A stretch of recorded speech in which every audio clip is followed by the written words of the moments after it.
What's up, y'all? It's your boy Marcel P. Black, and this is another episode of A Black Love Story, episode number 6.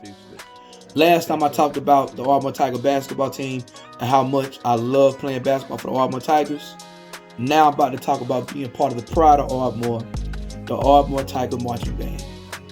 I first got in the band in 6th grade. I started off playing trumpet, ended up playing trombone, loved it, you know what I'm saying? It was my thing. It was kind of, I don't know, I love music. You know, I'm a son of a gospel musician. My dad played baritone when he was in middle school, high school, what have you. And so when I got in high school, of course, I'd be like my dad. I want to be in a band. As opposed to playing baritone, I chose trumpet first and then ended up playing trombone. From there, I go to 7th grade. I make the advanced band and I get into, you know, I'm in 7th grade playing with all 8th graders in the band. And so this is where I'm really with my crew. You know what I'm saying? I'm in there with the Poteet twins, Dustin, David, Chris Harris, who else? Omar. You know, just and these are people who are my brothers to this day. Peter too. Shout out to Peter, man. Shout out to Peter. We get on to high school, and I remember our rival is Ada. In the first game of the season, my freshman year, was against Ada. So I'm hyped. I'm locked in about it. You know what I'm saying? It's also September the 11th. So it's my 15th birthday, September 11th, 1998. I'm turning 15. And right before I leave to go to the game, I asked, I ain't gonna say her name, to be my girlfriend, and she said yes. So my 15th birthday, first game against the Ada Cougars, you know what I'm saying? First time marching ever, you know what I'm saying, against our rivals, and my first high school girlfriend.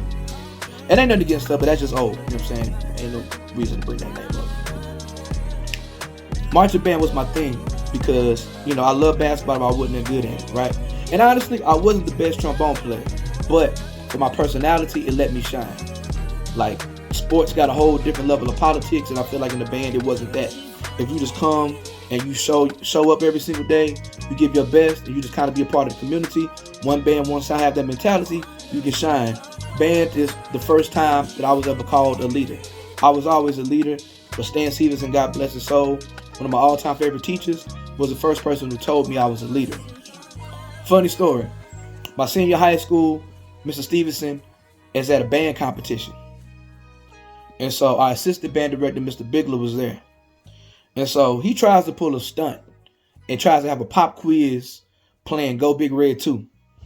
And he says, whoever misses a note, I'm going to drop you a letter grade. I'm not going.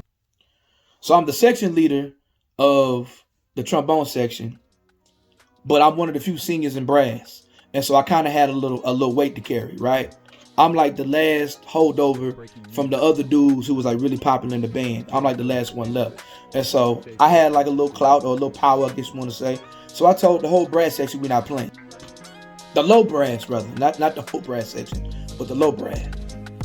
No tubas playing. No baritones playing. No trombone playing. None of that. 2 people played, right? 2 people played. A white boy named Howard, he was a freshman, he was scared. And you would never guess who the other person who played after I told everybody not to. I'm gonna give y'all time to think about it.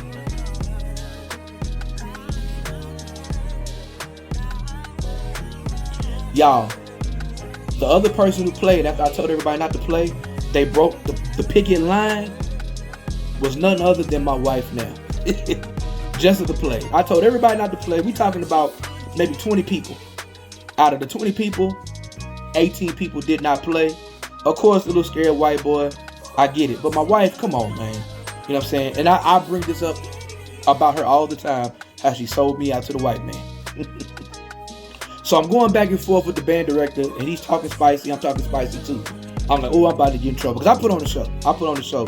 He was like, Boys Town, rule number 18 said. I said, well, Boys Town, rule number 19 says that you can't pull no stunt, whatever. Everybody's laughing or whatever. He just ends band practice. He leaves the room. He's upset. I'm like, oh, I'm about to get in trouble. He about to call my daddy. It's a wrap. I go to second hour. I get called out to the office. It's him and assistant principal Denise Brunk. And he was like, Williams, why did you do that? I was like, because you can't do that. You can't try to threaten us They tell us you're going to drop us a letter grade because we missed one note. That ain't fair. And I said, you just trying to pull a stunt. You know what I'm saying? Because Mr. Stevenson ain't here. He was like, I wasn't really going to do it. I was just saying that as a pop quiz because I want people to take me seriously. I was like, well, that's not how you do it. You know what I'm saying? Like, we're not going. I'm not apologizing. I'm not going back on it. I feel like I did the right thing. He was like, look, man, if you promise to never do that again, I'm not going to call your dad. I said, all right, cool.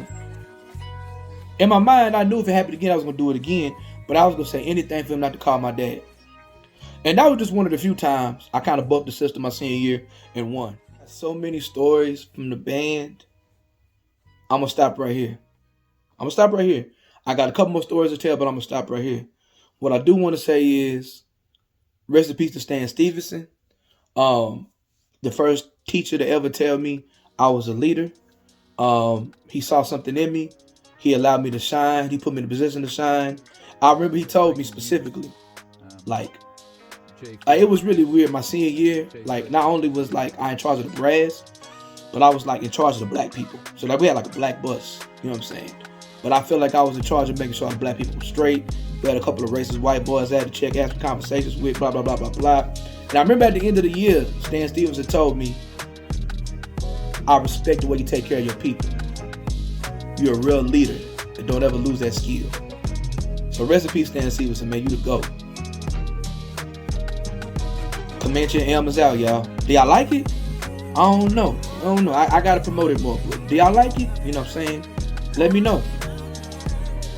Comanche and Elm is a love letter to Ardmore, Oklahoma, my neighborhood, my block, my family, my school and community that love me.